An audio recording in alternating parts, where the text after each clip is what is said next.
Bombay natural history society BNHS के पूर्व उपाध्यक्ष दिव्य भानु सिंह जी की लिखी एक book the end of the trail the चीता इन इंडिया के अंदर ये बताया गया है उनके अकॉर्डिंग कि 1556 से लेकर 1605 तक का जो टाइम था, इस समय भारत के ऊपर शासन करता है एक मुगल बादशाह अकबर, जिसके पास 1000 से भी ज्यादा चीता हुआ करते थे।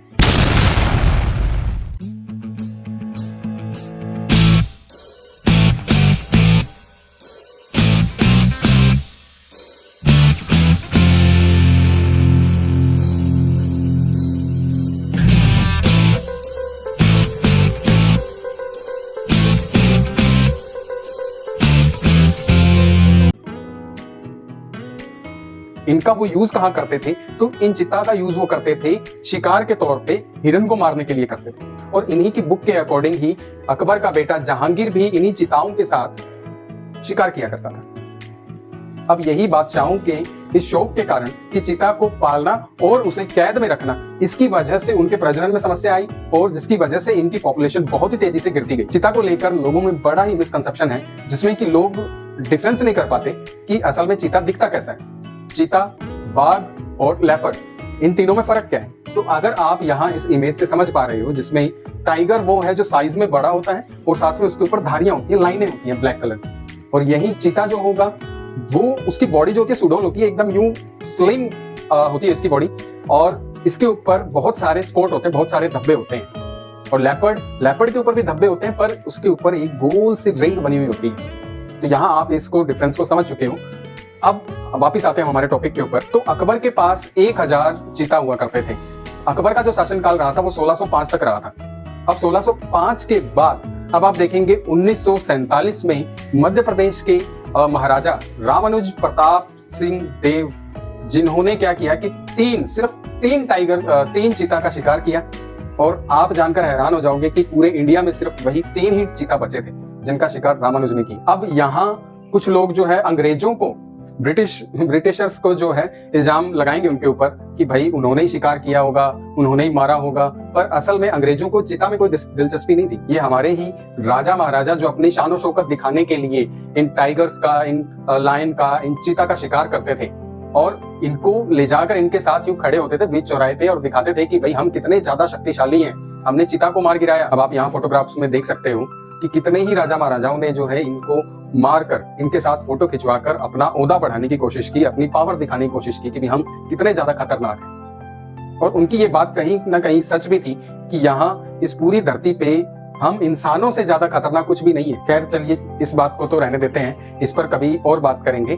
पर जैसे ही रामानुज ने 1947 में उन 3 चीता को मार दिया था, उसके बाद 1952 के अंदर इंडियन गवर्नमेंट ऑफिशियली अनाउंस कर देती है कि पूरे इंडिया से जो चीता है वो एक्सटिंक्ट हो चुके हैं, वो विलुप्त हो चुके हैं। अब गवर्नमेंट के इस अनाउंस के बाद अब हम ये सोचने मजबूर हो गए हैं कि जब नवपाषाण युग की बात करें, इनकी गुफाओं की बात करें, तो आज से हजारों साल पहले भी इनके चीता के जो है चित्र देखने को मिलते हैं। और आज जहां हम तरक्की कर रहे हैं, वहीं हमने जो है किसी न किसी स्पीशीज को खोया है, सिर्फ हमारे फायदे के लिए। अब यहाँ एक हमारे हिंदुस्तान के राजा, एक उनका नाम आता है जिसके अंदर उन्होंने बाहर से अफ्रीका से जो है चीता मंगवाए और उनको मारकर उनको एक प्राइज के तौर पे जो है घर में लगा रखा। अब चीता के भारत से एक्सटिंक्ट होने के बाद एंट्री होती है हमारी गवर्नमेंट की, जिसमें भारत सरकार 1952 के अंदर बैठक करती है, एक मीटिंग करती है, जिसमें ये डिसाइड होता है कि हम बाहर के जो विदेश है वहां से चीता लाएंगे। और इसके ऊपर 1970 में पहल होती है, जिसमें वन्य जीव बोर्ड के साथ मीटिंग होती है, जिसमें ये डिसाइड कर लिया जाता है कि ईरान के शाह से हम जो है एशियाई शेरों को देकर चीता भारत लाएंगे। पर इस पर कोर्ट स्टे लगा देती है। और फिर उसके बाद साल बीतते गए, इस पर किसी ने बात नहीं कही। फिर उसके बाद साल आता है 2009 और इसमें इन्हीं चिताओं को लेकर वापस पहल उठती है, वापस एक बात उठती है, जिसमें कि चिता को यहाँ इंडिया लाने की बात उठती है, जिसमें 2012 के अंदर एक टीम तैयार की जाती है जो पूरे भारत का सर्वेक्षण करेगी, सभी नेशनल पार्क का सर्वेक्षण करेगी कि चिताओं के लिए कौन सी जगह जो है एकदम सूटेबल रहेगी।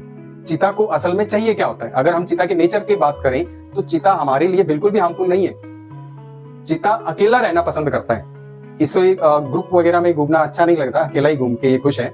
और इसके लिए जो एरिया चाहिए वो 100 किलोमीटर स्क्वायर का एरिया चाहिए जिसमें ये आराम से घूम सके। 2022 में डिसाइड होता है पीएम नरेंद्र मोदी के जन्मदिन पर, साल 2022 में ये अनाउंस किया जाता है कि पीएम मोदी के जन्मदिन पर 17 सितंबर को भारत में अफ्रीकन जो चीता है उनको लाया जाएगा और उनके लिए एक सूटेबल एनवायरनमेंट देखा गया जिसमें मध्य प्रदेश का जो कांगो नेशनल पार्क है वह एक उसे डिसाइड किया गया उनके एनवायरनमेंट को देखकर।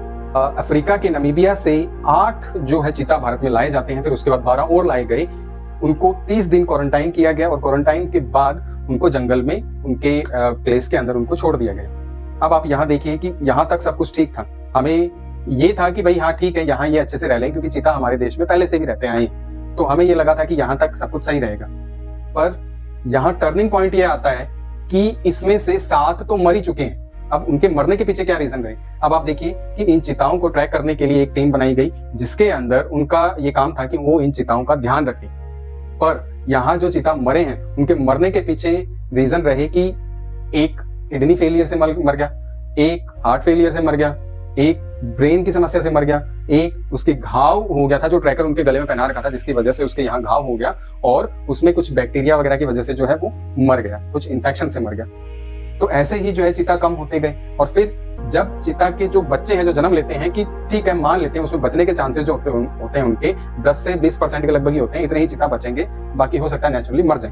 पर यहाँ गौर करने वाली बात यह है कि जब एक टीम बना रखी है जो उनका पूरा ध्यान रखेगी तो चीता मर कैसे सकते हैं। अब अगर करंट में देखें कि भाई आज उन टाइगर्स उनको चीता को लाए हुए 2 साल हो चुके हैं, तो अब इसमें कितनी संख्या बढ़ी भी है या नहीं? जैसे कि अभी मैंने बताया कि इसमें से कुछ तो मर भी चुके थे। तो यहाँ करंट जो पॉपुलेशन है उनकी वो है 26 और अगर पूरे वर्ल्ड में बात करें, अगर इंडिया को छोड़ के पूरे वर्ल्ड में बात करें तो यहाँ हमें 7000 जो है देखने को मिलते हैं और उसमें से 4500 तो अकेले अफ्रीका में ही है।